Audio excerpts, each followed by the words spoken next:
Hey everybody, happy Monday. Today I want to talk about relationships, or more specifically, why so many of them go wrong.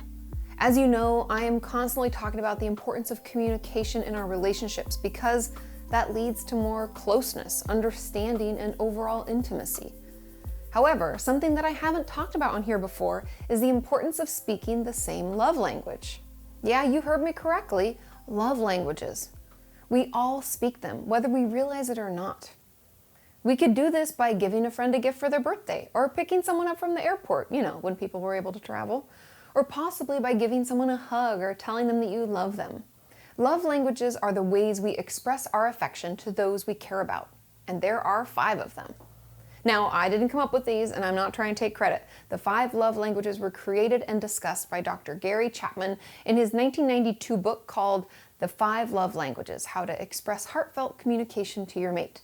And he has built on this simple yet powerful message for over 25 years. So if you want to learn more, I would encourage you to pick up one of his books or even take one of his online classes. Okay, so these love languages, they're important. But what are they and how do they work? Well, the 5 love languages are, number 1, acts of service, which is when someone does something to help you out. This could be your friend ordering your groceries because she knows you're sick, or your girlfriend making you dinner. These are things that we do for others because we know it will help them out or make them feel taken care of, maybe less stressed or whatever. Number 2 is physical touch. This one's pretty simple. These are things like hugs, back rubs, holding hands, or sexual intimacy. We tend to only talk about physical touch when we are in romantic relationships, but this is also important in our platonic ones.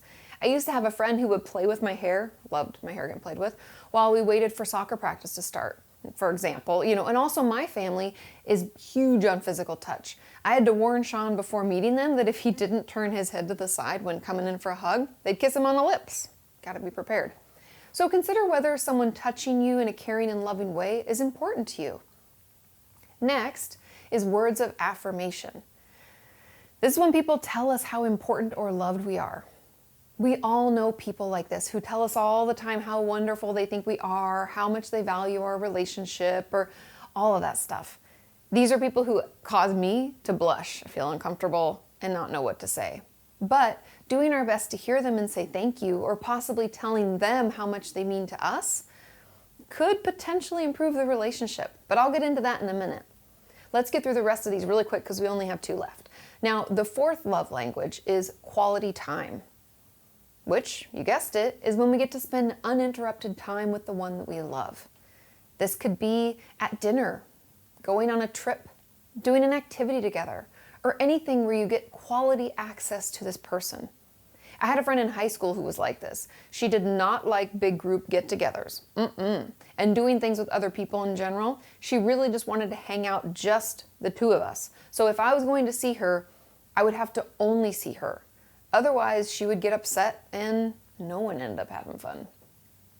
And the final love language is receiving gifts. And as with all the others, this one's pretty self-explanatory, but people with this love language love to be showered with gifts. This doesn't mean that they have to spend a lot of money or anything, although some people prefer that based on, what they're used to or how they were raised. But it's more the act of giving someone something or getting a gift from someone else that makes us feel loved and cared for. This could be a stuffed animal, flowers, clothes, you name it. Taking the time to get someone something is how they show their love and appreciation, and also how they receive it. And I know you may be wondering, Katie, why are these love languages so important? We all know people show love and affection in different ways. That's not anything new. So why are you telling us about this now? Well, it's not just about knowing that people show love differently. It's making sure that we consider how we feel loved and how those in our life feel love.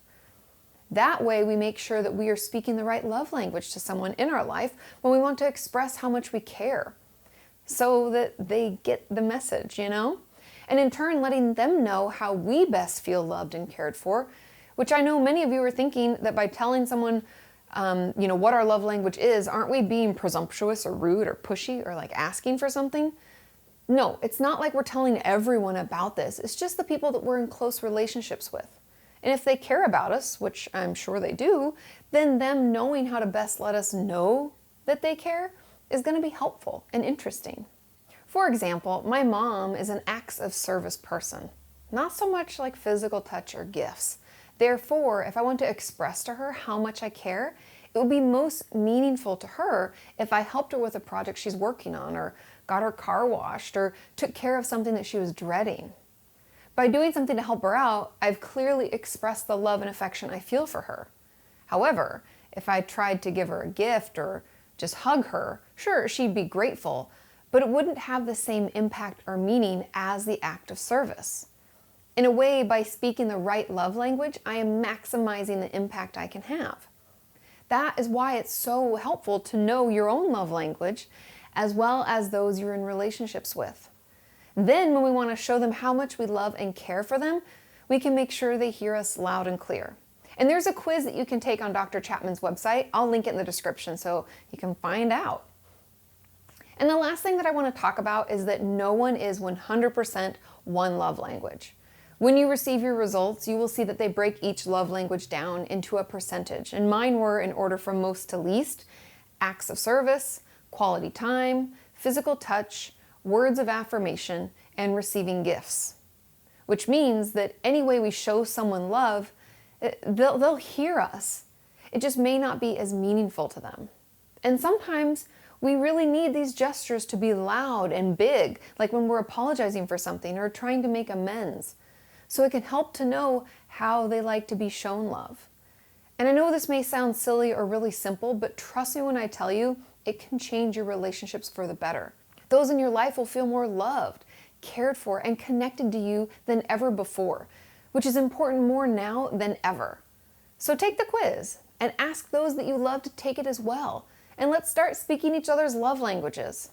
And I'm just curious if you knew about this before, and if so, has knowing it helped your relationships? Let me know in those comments down below, and I will see you next time. Bye.